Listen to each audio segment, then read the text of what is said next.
Bonjour, dans cette vidéo, on va s'intéresser à l'utilisation des tableaux dans le langage LabVIEW. Alors tout d'abord, on va présenter c'est quoi déjà un tableau dans LabVIEW. Donc tableau, c'est comme dans les langages que vous pouvez connaître, langage C, Java, etc. Sauf que ici, donc les tableaux, on peut les insérer en premier temps sans leur accorder le type des éléments. C'est-à-dire que tableau en premier temps, on va l'insérer pour voir. D'accord. Alors on l'insère à travers la classe array ou bien tableau. Il est là. Donc je l'insère. En premier temps, il ne prend aucun type. D'accord. Il n'est ni booléen, ni entier, ni double, ni constante. D'accord. Il n'est ni une commande, ni un indicateur. D'accord. Ni une constante. Donc en premier temps. Mais par la suite, vous pouvez préciser le type du tableau à travers tout simplement l'injection, l'insertion le type de tableau ici dans cet espace gris que vous voyez ici. D'accord. Alors je prends un exemple. Je veux créer un ensemble des commandes numériques. D'accord. Alors un ensemble, c'est-à-dire un nombre donné, par exemple 5 commandes numériques. Donc je peux utiliser le tableau et donc je vais déjà donc j'ai inséré le tableau, il est là, mais je vais préciser que ce tableau soit de type de commande numérique. Donc j'insère l'élément ici dans cet espace et là j'ai créé un type de tableau de commande numérique. D'accord. Alors je peux donc rajouter les autres éléments tout simplement juste en dimensionnant la zone que vous voyez ici. Donc là, une fois j'insère l'élément, ce que vous voyez ici, il est composé de 3 zones. D'accord. Donc il y a la zone qui est à gauche, qui est là, et qui est dédiée pour l'index des éléments et également la dimension du tableau. Donc pour le moment, on a une seule dimension. D'accord. Et l'indice, il commence par 0. Et on peut voir d'autres indices, par exemple l'indice de l'élément 1, 2, etc. Ok, en changeant ici. Alors je peux rajouter d'autres éléments, soit sur la ligne ou bien sur la colonne. D'accord, donc je déplace tout d'abord l'élément ici. Et ensuite je vais glisser à droite. Vous allez remarquer, donc 4 et 5, on a 5 colonnes. D'accord, une seule ligne. Alors, comme ça j'ai créé 5 éléments. Je peux créer ces éléments bien sûr verticalement. Et donc là on part des lignes. Donc je recommence le comptage. Donc 1, 2, 3, 4 et 5. Donc on a 5 éléments. Et bien sûr ces 5 éléments sont réellement des commandes numériques. Vous pouvez donc les contrôler et ensuite les exploiter par la suite. Vous pouvez voir ici le bloc diagramme que ce sont des entrées. D'accord. C'est-à-dire ils vont nous délivrer une valeur. Ok. Voilà, donc ça c'est pour une dimension. Je peux donner au tableau deux dimensions juste en se concentrant à la zone qui est à gauche. Je dimensionne, je glisse en bas et ça va donner deux éléments du curseur qui me disent ici que il y a deux dimensions possibles sur le tableau. Donc là, on a déjà créé la première, que vous voyez ici. Je peux juste glisser à la zone qui est à l'extérieur de ça. D'accord. Donc il y a deux zones ici. Vous voyez, donc là, il y a la zone qui dimensionne l'élément qui est à l'intérieur du tableau. Il y a la zone qui dimensionne le tableau. Et là, donc, il me permet d'avoir ici, par exemple, 2 colonnes ou bien 3 colonnes, etc. Et l'ensemble des lignes ici, 5, je peux le redimensionner vers cette ligne, par exemple, et ainsi de suite. Et là, donc, on peut rajouter ici, activer les autres, juste en changeant la valeur. Sinon, il reste désactivé. Désactivé, ça veut dire comme si le tableau il est vide. Ok. Très bien. Donc le tableau maintenant, il contient combien d'éléments? Tout simplement 3 fois, donc 3 colonnes fois le nombre de lignes qui est 1, 2, 3, 4, 5, 6 et 7. Donc 7 fois 3, c'est 21 éléments. Alors, de ce côté-là, donc, comme j'ai dit tout à l'heure, que cela sert bien sûr à nous donner une idée à le nombre des dimensions tableau, mais également de balayer le tableau à travers donc le changement des indices ici. Si je fais par exemple 1 ici, vous allez voir que le tableau, ça va balayer l'indice, d'accord? L'indice que vous voyez ici, 3, 3, c'est l'élément qui est là, d'accord? Je vais le changer la valeur, par exemple 7. Et remarquez bien, ce 7 il va aller où si je diminue ici les indices. D'accord? Remarquez bien, donc si je diminue ici, ça va à droite. Ok, si je diminue ici, ça va à gauche. Et ainsi de suite. Voilà. Elle a disparu, donc je peux glisser pour voir l'élément. Voilà, il est là, le 7. Donc c'est juste pour la présentation des éléments sur le tableau. Alors, cela côté donc type les commandes numériques, je peux faire un tableau pour, pour des indicateurs numériques. Remarquez bien, donc j'insère ici un indicateur numérique cette fois-ci, par exemple. Et voilà, donc cela, il va me générer bien sûr un tableau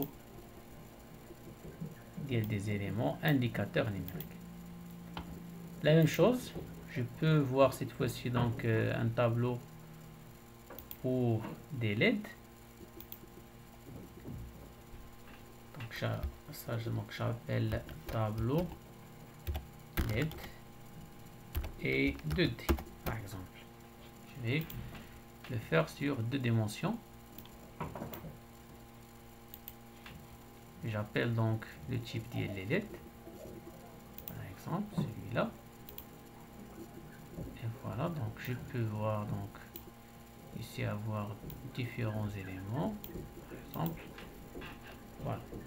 Donc ils sont grises, d'accord, mais je peux les activer en changeant la valeur par exemple ici, voilà. Alors les LED ici, donc des indicateurs que vous pouvez changer leur valeur juste en cliquant là-dessus. Alors on peut changer dimension de l'élément lui-même comme ça, voilà.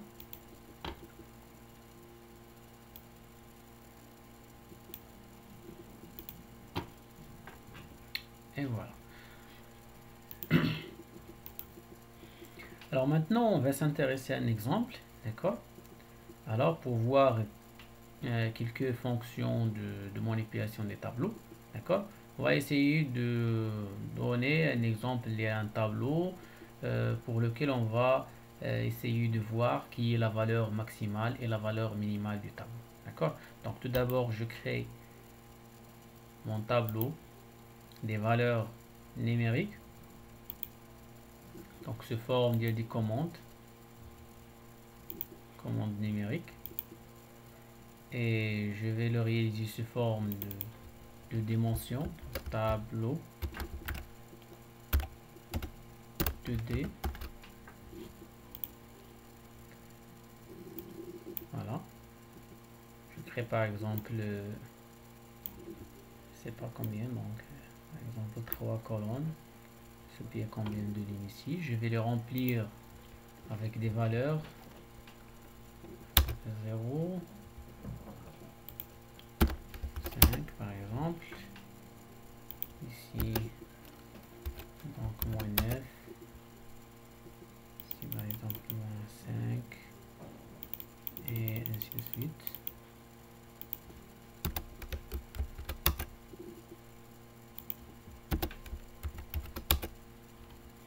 Donc des valeurs juste aléatoires pour le test.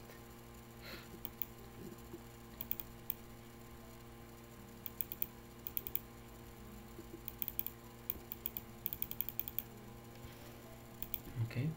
Alors ensuite, je passe au bloc diagramme. Alors sur le bloc diagramme, bien sûr, j'ai besoin de faire la vérification, mais si on a une valeur maximale, on a besoin bien sûr de l'afficher, d'accord? Donc j'ai besoin d'ajouter ici la face avant également des indicateurs numériques. Je vais appeler donc valeur max et valeur min.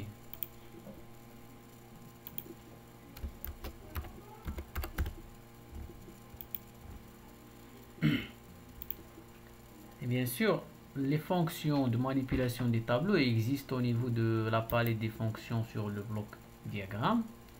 Alors, vous allez passer vers la classe array et là, vous allez vous trouver devant plusieurs fonctions. D'accord? Alors, différentes fonctions, on va s'intéresser à celle qui nous permet de voir la valeur max et min et là. Donc là, voilà, donc max and min. Insère ici. Alors, il y a un outil très intéressant pour le cas de la vue pour pouvoir utiliser et savoir utiliser les différents éléments ici, les fonctions, etc. Par un outil help, aide, d'accord, qui existe ici en haut. Donc, ce point d'interrogation, si vous cliquez ici, ça va apparaître une petite fenêtre qui vous permet en passant de vous donner de l'information sur l'objet juste en passant le curseur, d'accord, comme ça. Alors le tableau, voilà, il vous donne une information, s'il y a une description ou bien la fonction là, comme vous pouvez voir, il vous donne une description résumée sur l'ensemble des entrées et des sorties, d'accord, et qu'est-ce qu'il fait cette fonction. D'accord. Si vous voulez plus de détails, vous cliquez juste ici sur Détail Help. Et ça va vous diriger vers une autre fenêtre. Il y a l'outil Help, l'outil Aide, qui vous donne plus de détails. Et peut-être, parfois, donc, vous pouvez trouver des exemples d'utilisation de cette fonction.